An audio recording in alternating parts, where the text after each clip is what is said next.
The whisper of silk against marble was the only sound in the grand hallway, as Eleanor paused, her hand resting on the cool banister. From the partially open door of the linen closet, a hushed, urgent voice floated out, a dissonant note in the symphony of her perfectly ordered home. It was Maria, her voice strained, speaking in rapid, pleading Spanish. The words, "no choice and promise," were the only fragments Eleanor's limited understanding could grasp. But they were enough. They landed in the fertile soil of her memory, where the seeds of past betrayals had long taken root. She retreated silently, her heart a sudden frantic drum against her ribs. The trust she had so carefully extended to the young woman felt like a fragile vase now teetering on the edge of a shelf. Maria, with her quiet efficiency and gentle smile, had seemed different. For 2 years, she had been the one constant, the steady presence who remembered the exact temperature for the Earl Grey tea and which orchids needed the morning sun. But Eleanor had been fooled before. The last housekeeper, Anya, had been all gracious smiles while systematically pilfering silverware and vintage perfume. The business partner, Charles, had offered firm handshakes and empty assurances right up until he vanished with a significant portion of her portfolio. Back in the sun-drenched solitude of her sitting room, Eleanor stared out at the manicured gardens, but she saw only the ghosts of those who had feigned loyalty for personal gain. A familiar cold suspicion began to coil in her stomach. The cryptic phone call was a key turning in a lock, opening a door she had tried to keep closed. Was Maria's diligence merely a performance?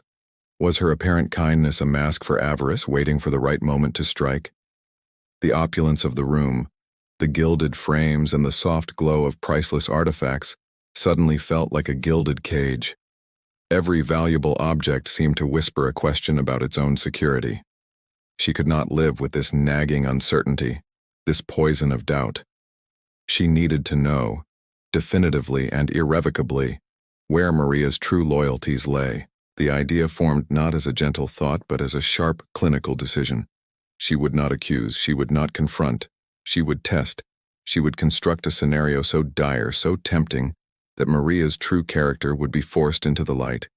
It was a cruel game, but to Eleanor it felt like the only way to armor her heart against another shattering disappointment. The plan began to take shape in her mind, a meticulous trap designed to separate truth from deception once and for all. The idea, once conceived, took root with a chilling precision. Eleanor moved through her study with the focused intensity of a general preparing for a siege. The grand, oak-paneled room, usually a sanctuary of quiet contemplation, filled with the scent of old books and lemon polish, was now her war room. Her initial suspicion had crystallized into a cold, hard resolve. She would not merely wait for betrayal, she would orchestrate its potential, creating a crucible in which Maria's loyalty would either be forged or broken. Her first task was the creation of a believable ruin. Financial collapse was a language everyone understood, a universal trigger for greed and self-preservation.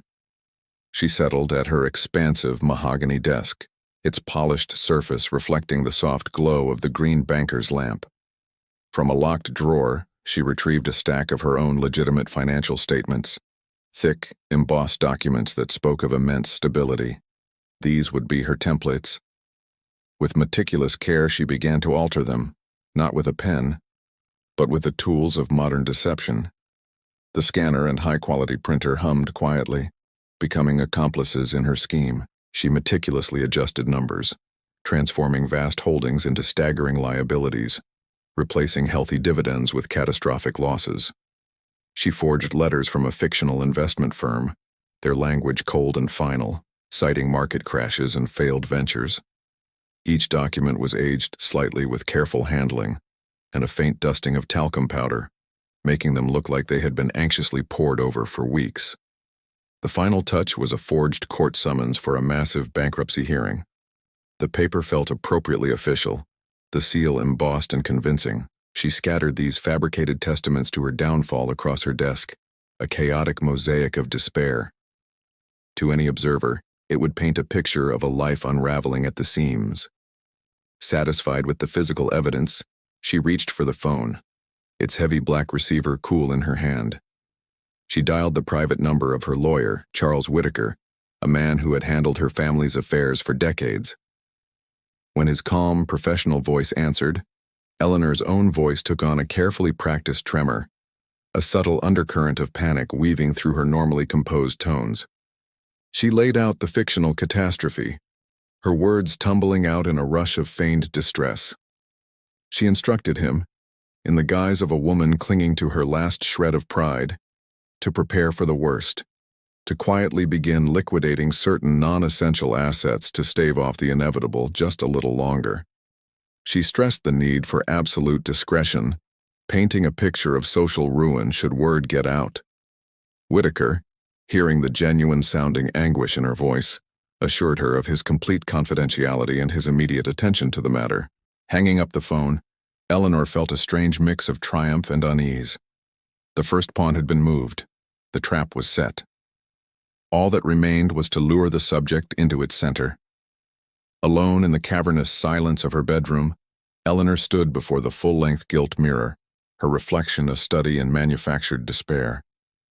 The stage was set, the documents forged, the lawyer deceived. Now her own performance required the same meticulous attention to detail. She could not simply announce her ruin. She had to embody it to wear the skin of a woman whose entire world had crumbled to dust. She practiced in the quiet hours, when the house slept and the only audience was her own critical eye in the glass. She began with her posture, the proud, straight-backed carriage that had been drilled into her since childhood.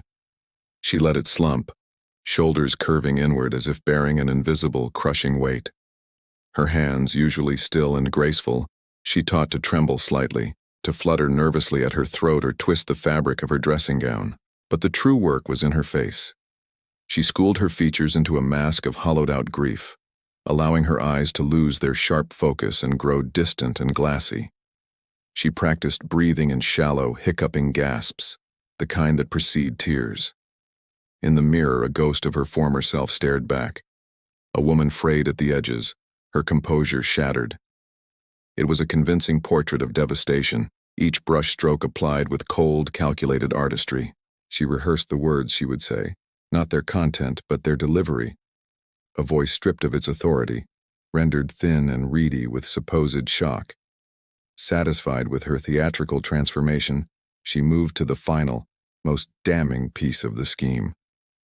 From her jewelry case, she selected a piece that was both priceless and portable, a sapphire and diamond necklace that had been her grandmother S, a cold, brilliant cascade of blue and white fire.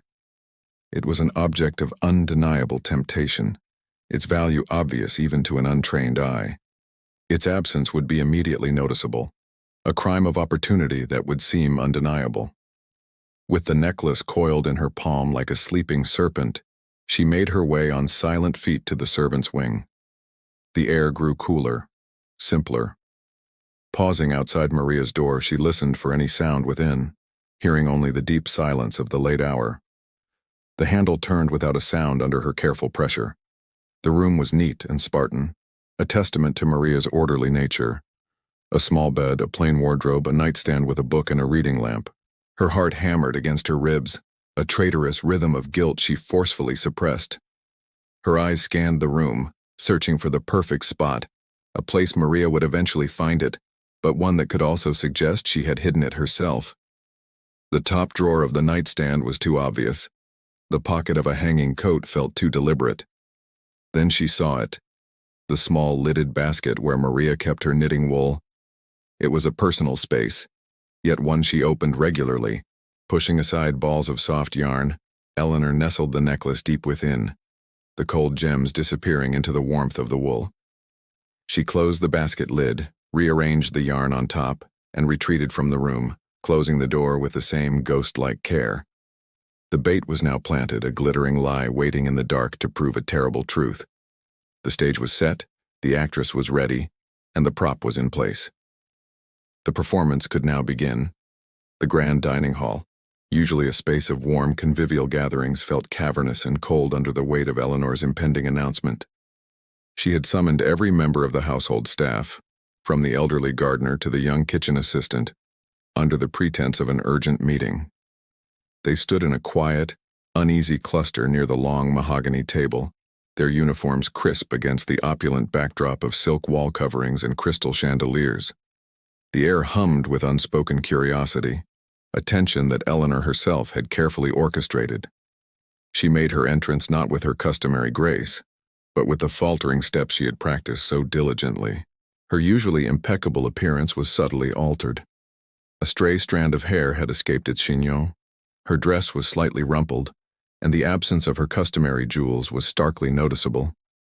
Her face was a pale mask of strained composure, the shadows under her eyes seeming to deepen in the room's soft light. She clutched a sheaf of the forged documents to her chest like a shield, her knuckles white. All eyes were on her, a mixture of respect and concern in their gazes. But Eleanor's focus was a laser, pinpointed on one person alone. Maria, who stood slightly apart, her expression one of genuine worry, her hands clasped tightly in front of her apron. This was the moment of truth, the first real test. Eleanor's voice, when she finally spoke, was not the clear, commanding tone they were all accustomed to. It was thin, frayed, and wavered with a convincingly raw emotion. She began by thanking them for their years of service, her words stumbling over one another as if she were struggling to maintain control. Then, she delivered the blow. She spoke of catastrophic market shifts, of failed investments she had naively trusted, of calls from lawyers and bankers that had drained the color from her world. She held up the forged court summons, her hand trembling visibly, a document that spelled the end of everything. She was, she told them, utterly ruined. The house, the art, the very life they all knew, it was all gone, or soon would be. As she spoke the final devastating words, she watched. She watched the shock ripple through the small assembly, the gasps, the hands flying to mouths. But her entire being was focused on Maria. She saw the color drain from the maid's face, saw her eyes widen, not with avarice but with what looked unmistakably like horror and profound sympathy. Maria's gaze did not dart around the room to assess the valuables that might soon be lost. It remained fixed on Eleanor, filled with a deep, aching concern for the woman crumbling before her. There was no glint of opportunity, no calculation, only a stunned and heartfelt distress. The reaction was so antithetical to what Eleanor had anticipated, so devoid of the greed she had been hunting for, that a cold sliver of doubt, not about Maria, but about her own cruel scheme, began to worm its way into her heart. The performance was flawless, but the audience's response was shattering her expectations entirely. The staff had been dismissed with hollow assurances and stunned silence, leaving Eleanor alone in the echoing dining hall with the ghost of her own fabrication. The grand room felt like a stage after the play had ended, the heavy velvet curtains of reality waiting to be drawn back. But the performance was not over. It had only just reached its most critical act. She had watched them leave, a parade of bewildered faces, but her attention had never truly left Maria, whose departure had been slow, hesitant, her steps weighted with a concern that seemed to physically pain her. Eleanor waited a calculated few minutes, allowing the silence to deepen, letting the imagined specter of debt and ruin settle over the house like a pall. Then, with the unsteady gait she had perfected, she made her way to the morning room, a smaller, more intimate space where the morning sun usually danced across floral upholstery. Now, the light felt accusing. She positioned herself by the cold fireplace, her back to the door, a portrait of solitary despair. She did not have to wait long. A soft, almost inaudible knock preceded the gentle creak of the door. Maria entered, her presence announced by the faint scent of lavender soap and starch.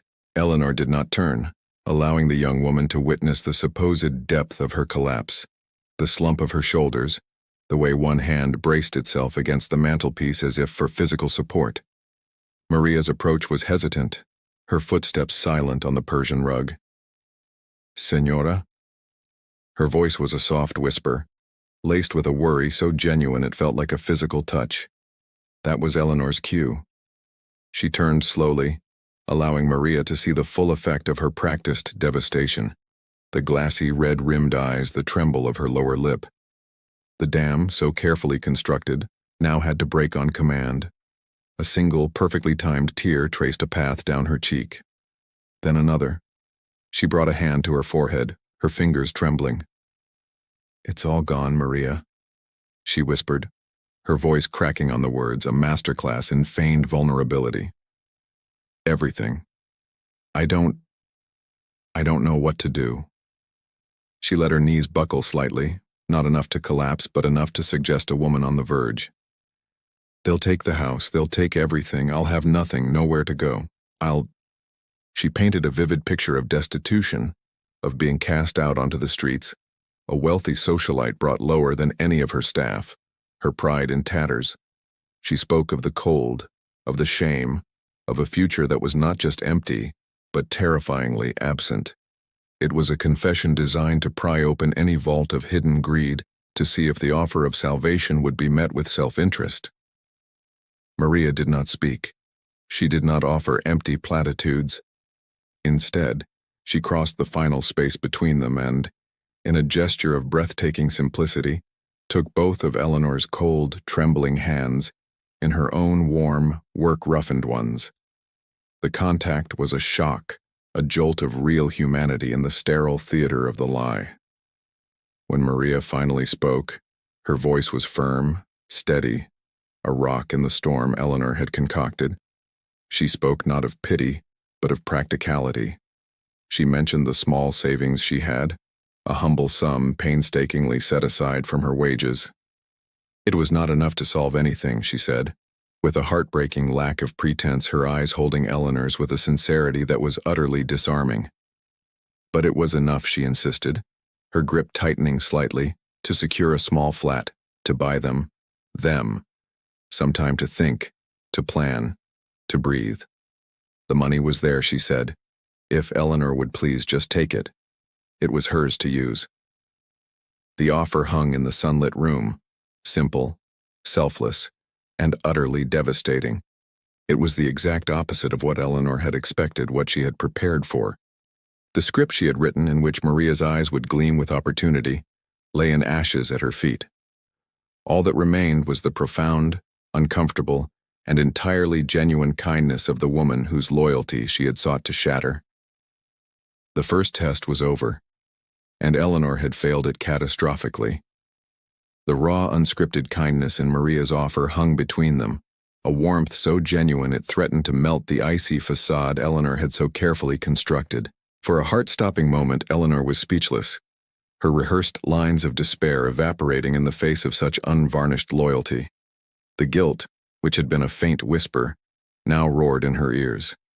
But the machinery of her test was in motion, a cruel engine she felt powerless to stop.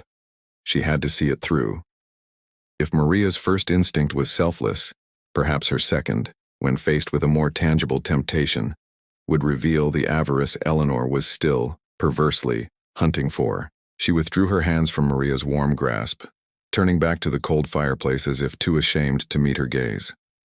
She allowed a few more silent tears to fall, a performance that now felt hollow and grotesque.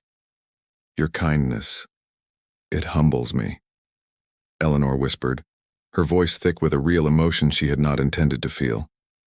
"Shame. But your savings, that is for your future.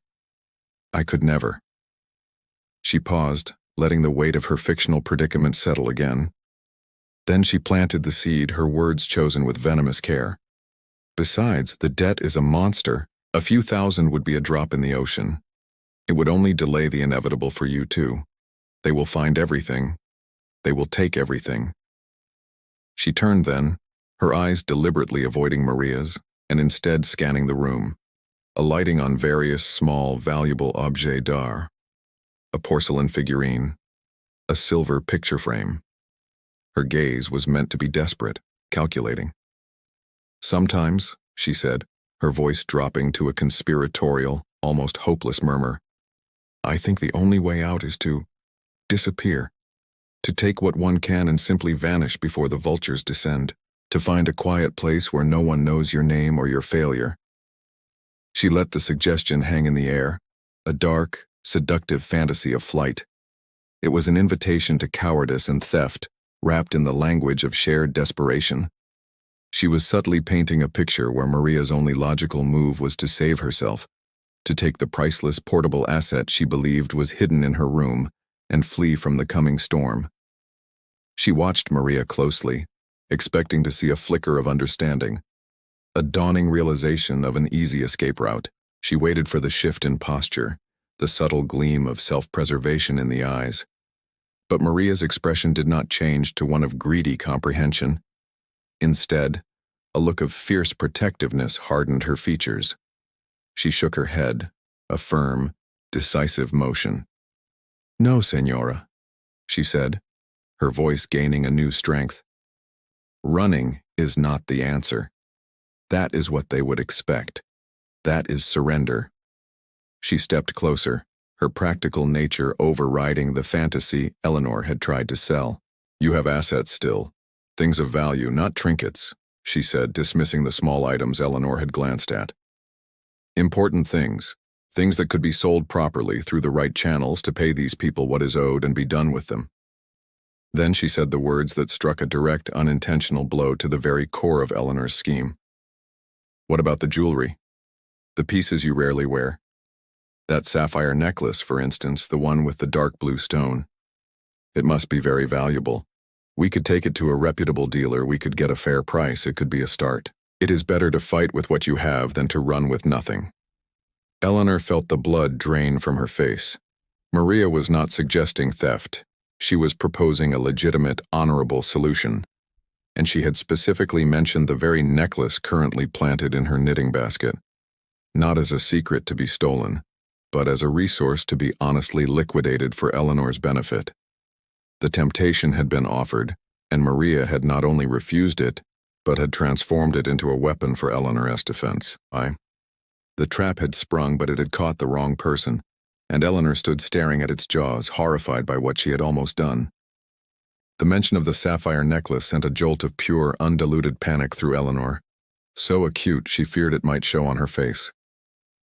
Maria's suggestion was so practical, so honorable, and so utterly at odds with the avaricious flight she had been trying to provoke. The necklace, her damning piece of planted evidence, was now being offered back to her as a tool of salvation. The irony was a bitter taste in her mouth.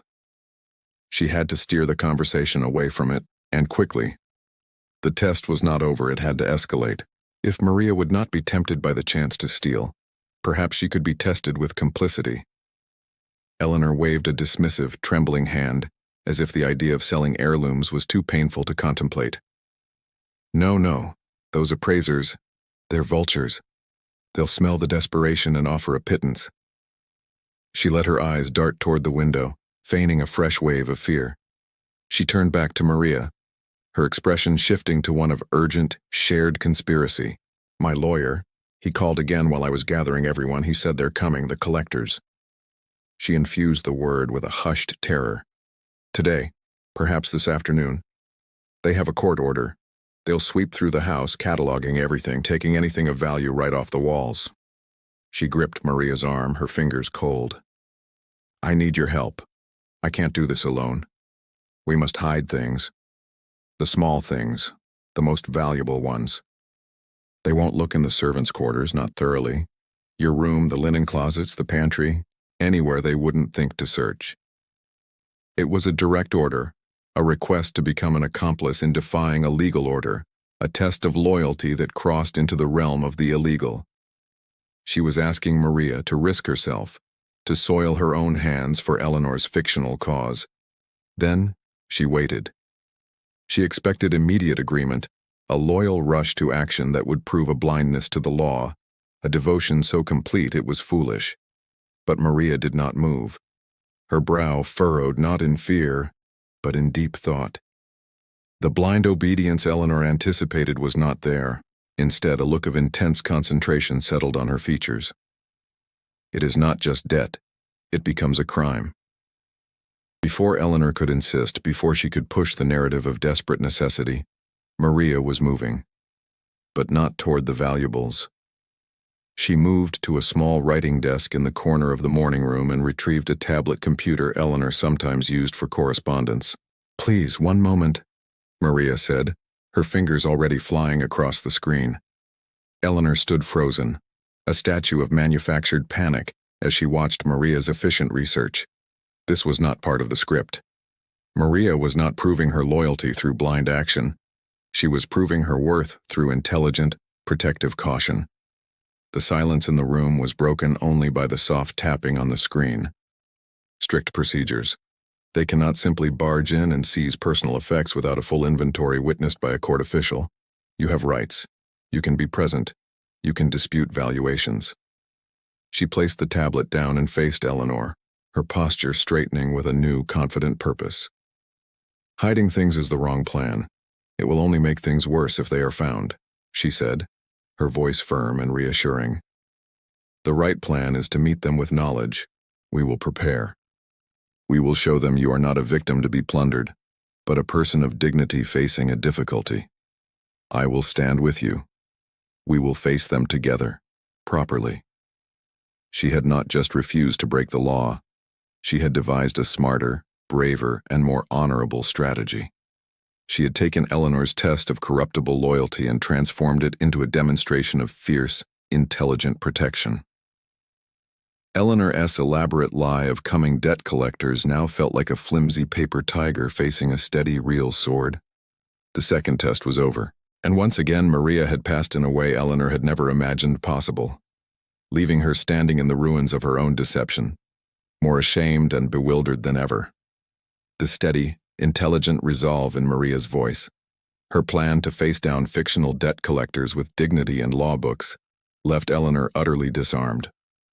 The carefully constructed walls of her test were crumbling, not under the weight of expected betrayal, but under the relentless pressure of a loyalty so profound it felt alien. She stood in the morning room, the lie of her ruin clinging to her like a shroud, feeling more exposed and vulnerable than she had in any moment of genuine crisis. Maria's practicality had been a surprise, her refusal to be complicit in crime, a shock. But what followed next would unravel Eleanor completely. Maria's confident posture seemed to soften, the professional resolve melting away to reveal something far more personal, far more raw. She looked down at her own hands, clasping and unclasping them, a nervous gesture Eleanor had never seen from the usually unflappable woman. The silence stretched, thick and heavy, filled with the unspoken weight of Eleanor's deception. "Señora," Maria began, her voice losing its previous firmness, becoming quieter, almost hesitant. "There is something I must tell you. I have not been entirely honest." The words were a knife twist in Eleanor's gut. This was it. This was the moment the facade would crack. The self-interest would finally show. She braced herself, her heart hammering, ready for the confession of stolen silverware or secret kickbacks. The hunt, it seemed, was finally yielding its prey. Maria took a deep, shaky breath, her eyes still fixed on her own worn shoes. "For the past year," she said, each word measured and heavy with shame, "I have been sending money home, not a little.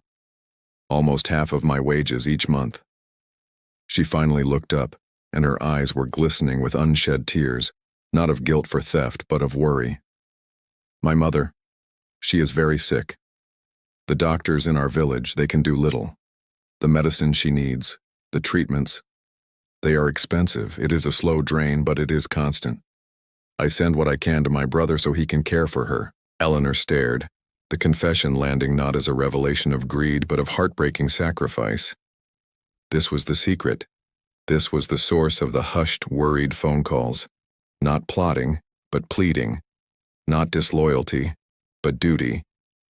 Maria's next words, however, were what truly shattered the remains of Eleanor's resolve. "But that does not matter now," Maria said, her voice gaining a steely determination through the tears. "Your need is greater. It is immediate. I will write to my brother tonight. I will tell him the payments must stop. The money I save from now on, every penny, it will go to you. We will use it for the lawyers, for the negotiations, for whatever you need. My mother, she would understand. Family helps family." The offer hung in the air, so staggeringly selfless that it stole the breath from Eleanor's lungs. Maria was not offering a portion of her savings. She was offering to sever a lifeline to her own dying mother. She was choosing a woman who had shown her nothing but suspicion, and was now presenting her with a fabricated catastrophe over her own flesh and blood. The magnitude of the sacrifice was so vast, so utterly devoid of self-preservation, that it shook Eleanor to her very core. This was not a test she had devised. This was a mirror held up to her own soul, and the reflection staring back was petty, cynical, and cruel.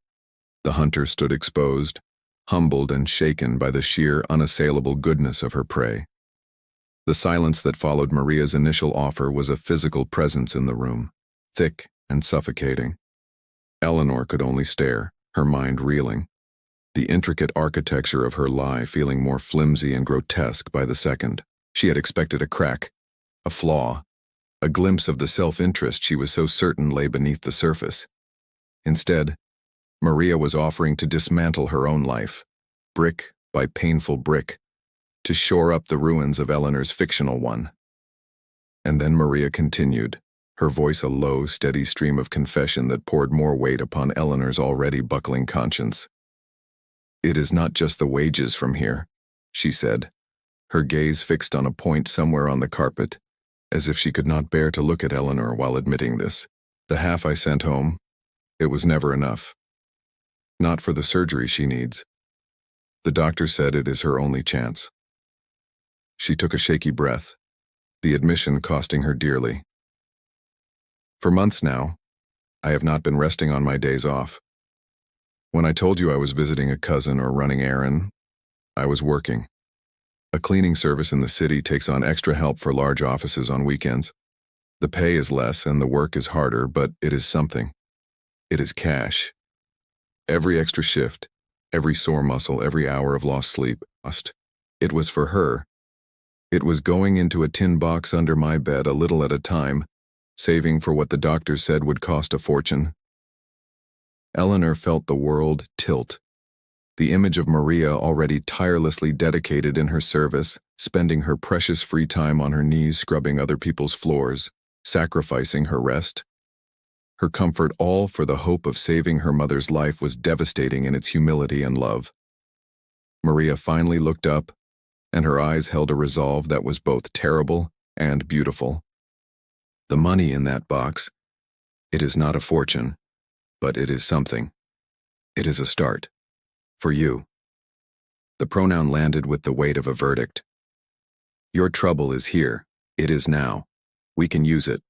For a retainer, for a better lawyer, for a month's rent on a small flat, for food.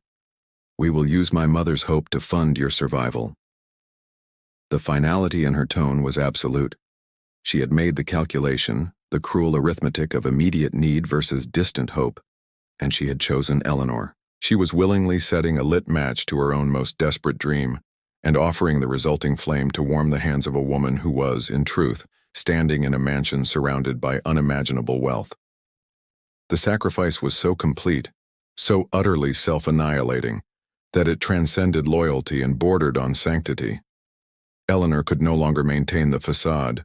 The tremor in her hands was real. The tears that welled in her eyes were not practiced. The guilt was a tidal wave, crushing and inescapable. She was no longer the puppeteer of this drama. She was its horrified audience, watching a tragedy of her own making unfold, where the heroine was willingly walking to her own ruin to save a villain who did not exist. The test was over. It had yielded a result so pure it felt like a condemnation. She stood in the glorious, sun-drenched room, a queen in her castle, and felt poorer than she had ever felt in her life.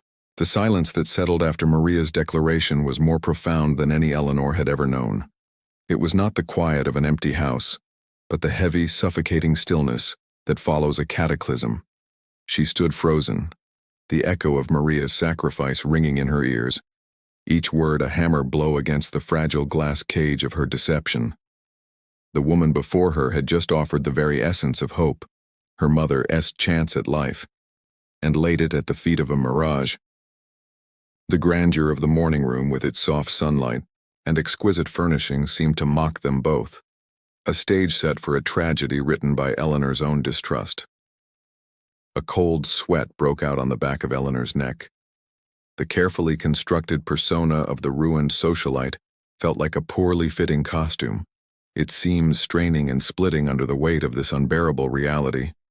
Her hands, which had trembled on command, now shook with a genuine sickening vertigo. She looked at Maria, really looked at her, and saw not a servant but a woman of such profound integrity that it shone like a beacon in the murky world Eleanor had constructed. The worry etched on Maria's face was for her. The determination in her eyes was to save her. Every noble impulse Eleanor had cynically dismissed as a potential act was, in fact, the very core of Maria's being.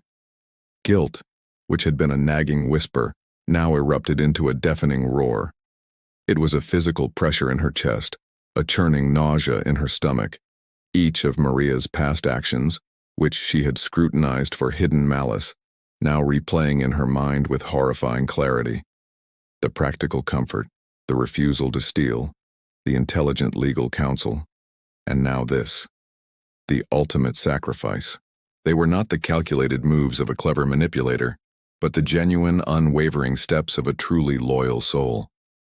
She had been auditing a saint for signs of sin, and had found only grace. The charade was in ruins, but the ruins were of her own making. To continue it now felt not just cruel, but monstrous. It would be to accept Maria's offer, to take the money scraped together from double shifts and destined for a dying woman, and to feed it into the bottomless pit of a lie. The thought made her breath catch. She could not. Every fiber of her being recoiled at the idea, yet to confess felt equally impossible. To reveal the truth would be to watch the light of loyalty in Maria's eyes extinguish into shock, then betrayal, then perhaps hatred. It would be to tell this woman who had just offered her everything that it had all been a game, a test she had never known she was taking. The foundation of their entire relationship, built over 2 years, would be exposed as rotten timber. She would lose Maria, not to greed, but to her own unforgivable lack of faith. She was trapped in a prison of her own design, the walls closing in. To speak the truth was to destroy. To remain silent was to desecrate the profound gift she had been given. She stood at the precipice, the words of confession burning like acid on her tongue, warring with the cowardly instinct to preserve the devastatingly beautiful illusion of Maria's devotion just a little while longer. The unraveling was not of her finances, but of her own character, and she was laid bare, utterly and completely, by the unwavering loyalty of the woman she had doubted. The weight of Maria's sacrifice pressed down on Eleanor with the force of a physical blow, crushing the last vestiges of her resolve. The elegant morning room, once a sanctuary, now felt like a courtroom where she stood accused, the guilty verdict written in the unwavering devotion on Maria's face. The lie had become a monstrous thing, a parasite feeding on the purest form of loyalty, and she could no longer bear to host it. The charade had to end. Now. A profound, shuddering breath escaped her, the first entirely genuine sound she had made in days. The practiced tremble in her hands became a real, uncontrollable shaking. She looked at Maria, really looked at her, seeing not a servant to be tested, but a woman of such profound goodness that Eleanor felt dwarfed, humbled to dust in her presence. "Maria," she began, her voice a ragged, broken thing, stripped of all its former artifice. It was the voice of a woman emerging from a long, self-imposed darkness. I have to tell you something. Something terrible." The words were thick, clumsy, each one a struggle to force past the lump of shame constricting her throat. All of this, the debt, the ruin, none of it is real. She gestured weakly around the room at the opulence that now seemed to accuse her. It was a test, a horrible, cruel test. Her eyes welled with tears that were hot and real, spilling over and tracing paths through the carefully applied powder that had been meant to simulate distress. "I heard you on the phone weeks ago. I didn't understand, and I let my own past poison my thoughts. I doubted you. I thought I needed to know for sure." The confession was tumbling out now, a dam breaking under the immense pressure of her guilt. She spoke of the forged documents, the staged call to the lawyer, the planted necklace, each admission feeling like a lash against her own soul. She laid bare the entire sordid architecture of her suspicion, watching as the expression on Maria's face began to shift from concerned confusion to dawning, horrified comprehension. "I am so sorry," Eleanor whispered, the words a plea for an absolution she knew she did not deserve. "I have done a monstrous thing. Your loyalty, your kindness, and it has shamed me beyond words. The sharp, unexpected chime of the doorbell cut through the heavy air of the room, its sound absurdly cheerful and mundane. It was followed by 3 firm, impatient knocks on the grand front door, a sound that brooked no ignoring. Both women froze. The raw, confessional moment shattered like glass. Maria's eyes, wide with the shock of the half-heard truth, flickered toward the hallway. Eleanor's heart, which had been pounding with the agony of confession, now hammered with a fresh, startled alarm. The interruption was a violent wrench back into a reality she had almost forgotten existed outside of her self-made drama. The visitor was unannounced, unexpected, an intrusion into the sacred, terrible space of her unraveling. The truth would have to wait, suspended in the air between them, its completion stolen by the imperious knocking at the door. The knocking persisted, a jarring, rhythmic intrusion that shattered the fragile confessional silence. For a suspended moment, neither woman moved, locked in the charged space between the truth half-spoken and the world rudely demanding entry. Maria's face was a canvas of confusion, the dawning horror of Eleanor's aborted confession warring with the ingrained instinct to answer the door. The spell was broken. The moment of raw, unvarnished honesty was gone, replaced by the mundane urgency of a visitor. With a quiet, almost reflexive murmur of, "I will see to it, Señora," Maria turned, her movements stiff, and disappeared into the hallway. Eleanor remained rooted to the spot, her body thrumming with adrenaline and unfinished remorse. She listened to the soft pad of Maria's footsteps on the marble, the click of the heavy door unlatching, and the low murmur of a male voice, deep, concerned, and unfamiliar. She moved to the doorway of the morning room, peering down the grand hall. He was younger than Maria, but shared her dark, earnest eyes and the same proud set of his jaw. His gaze was fixed on Maria with an intensity that spoke of deep familial worry. "You did not call last night. After your message, Mother is worried. We are all worried. You cannot do this. Luis, not now. Please. The Señora, it is not a good time." "No, Maria. This is madness. To throw away your future, our mother's future, for that job the Almeida family offered you, it was double the wages, triple. But you said no.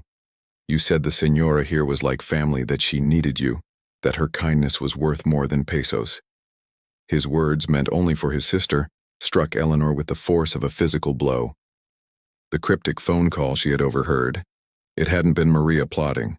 It had been her refusing a lifeline, turning down security, comfort, and the very means to save her mother's life, not for a tangible reward, but for an abstract concept, for loyalty, for the bond she felt with a woman who had given her nothing but a paycheck and, ultimately, a cruel and elaborate test of her character. Luis continued, his voice softening with a brother's frustrated love. "She is a rich woman in a big house, Maria. Her problems are not your problems. You do not set yourself on fire to keep another warm.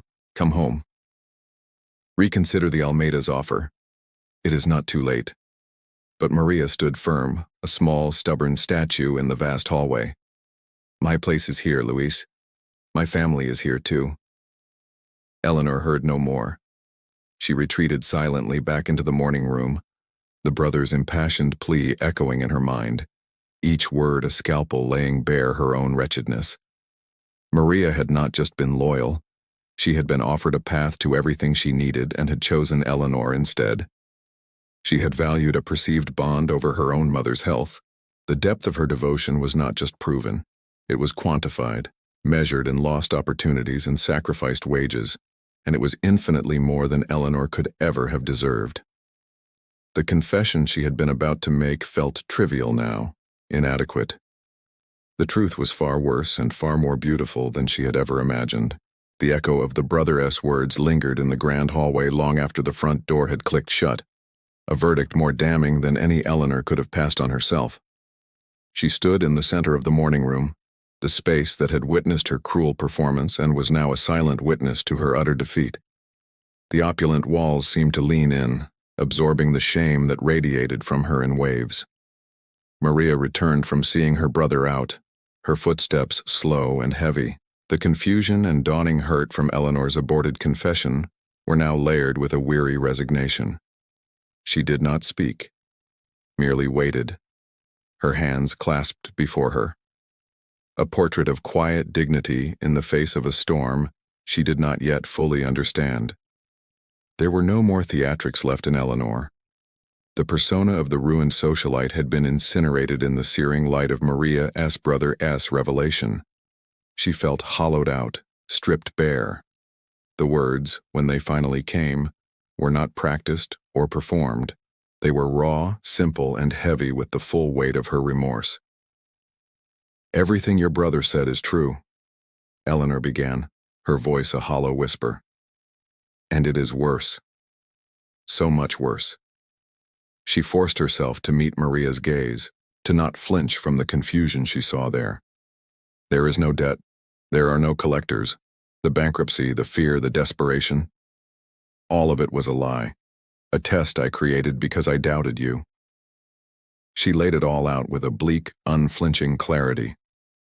The overheard phone call that had seeded her suspicion, the forged documents created in this very room, the staged performance for the lawyer, the planted necklace, a deliberate temptation nestled among Maria's wool, every manipulative step, every calculated gesture designed to provoke a betrayal that never came. She confessed to watching, waiting, expecting greed, and instead being met with nothing but selfless loyalty at every turn. She spoke of Maria's offer of savings, her refusal to steal, her intelligent counsel, and finally, the ultimate sacrifice for her mother, all given to a fiction. "I expected your anger," Eleanor finished, her voice breaking. "I expected you to rage, to call me a monster, to walk out that door and never return. I prepared for your betrayal, and instead, you offered me your mother's hope. You have proven yourself 1,000 times over, and I have proven myself unworthy." She waited then, bracing for the impact, for the fury and hurt that would rightly shatter the world between them. But Maria did not rage. She did not cry out or turn away. She absorbed the devastating truth in a silence that was more profound than any outburst. Her face, usually so expressive with warmth and concern, became still, a mask of deep, contemplative hurt. The light in her eyes, the one that had always held such unwavering faith in Eleanor, did not extinguish into hatred, but it dimmed, clouded by a pain so profound it was a physical presence in the room. When she finally spoke, her voice was quiet, measured, and carried a sorrow that seemed to age her. "I understand," she said, and the words were not an absolution, but a simple, heartbreaking statement of fact.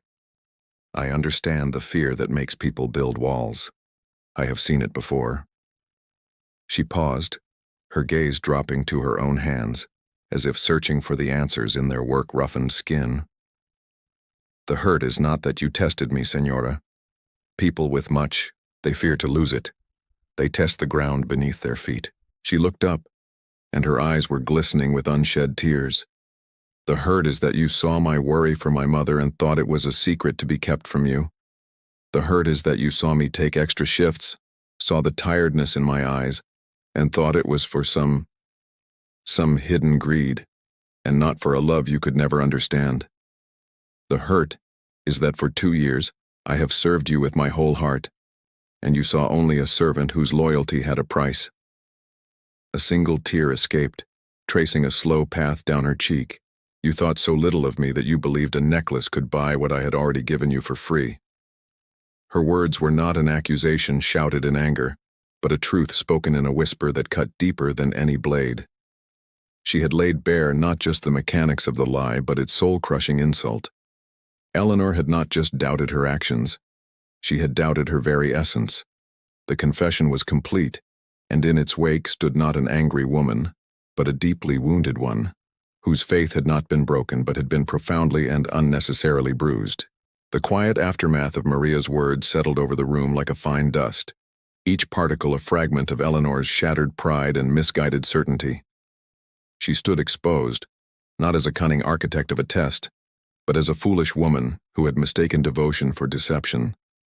Maria's quiet hurt was a mirror, and the reflection it showed was of a life lived behind walls of suspicion, where every kindness was scrutinized and every loyalty questioned.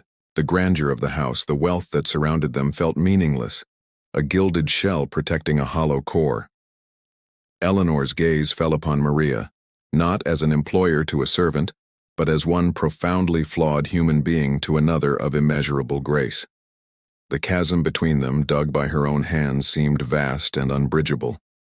Yet, in the raw honesty of the moment, a path forward began to form, not one built on the shifting sands of tested loyalty, but on the solid ground of amends and truth. She moved then, not with her usual calculated grace, but with a humility that was entirely new. She crossed the space between them, her steps slow and deliberate, and stopped before Maria. She did not reach out, did not presume to touch, but simply stood, offering not excuses, but the only thing she had left that was of any value, a sincere and unvarnished apology. "You are right," Eleanor said, her voice stripped of all its former authority, leaving only regret. "I saw shadows where there was only light. I valued things over trust. I have insulted your character in the most grievous way, and no words can ever truly repair that." She took a deep, shuddering breath, the weight of her actions settling fully upon her. "But words are all I have to offer first. I am sorry, Maria. From the depths of my soul, I am sorry for the pain I have caused you, for the doubt, for the deception, for every moment of fear I manufactured. You deserved none of it." Then, she spoke of action. The words came not as a grand gesture meant to impress, but as the only logical, necessary response to the truth she had finally been forced to see. "The money you have saved, the sacrifices you have made, they will not be for nothing. Your mother will have her surgery. I will see to it. The full cost, the best doctors, the aftercare, everything she needs. It is the very least I can do, and it does not even begin to balance the scales of my actions, but it is a start. It is a truth to replace the lies." She finally dared to meet Maria's eyes, her own pleading for nothing, expecting nothing. "I do not ask for your forgiveness. I only ask for the chance to prove that my respect for you, from this moment forward, is real. If you choose to stay, our relationship will be rebuilt on honesty. If you choose to leave, I will provide a reference that speaks only of your impeccable character and will ensure you find a position worthy of you, with the Almeidas or anyone else. The choice is entirely, and rightly, yours."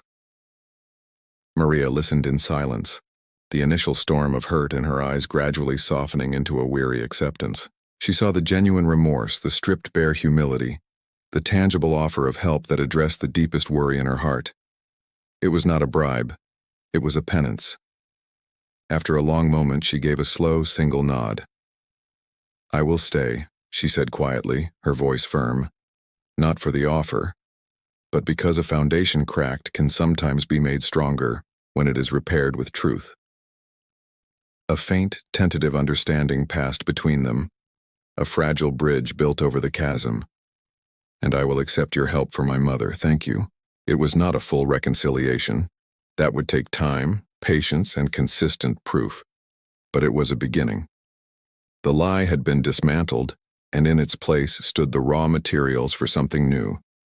A relationship no longer based on the dynamics of mistress and maid, but on the hard-won mutual respect of two women who had seen the worst and best in each other and had chosen to build anew.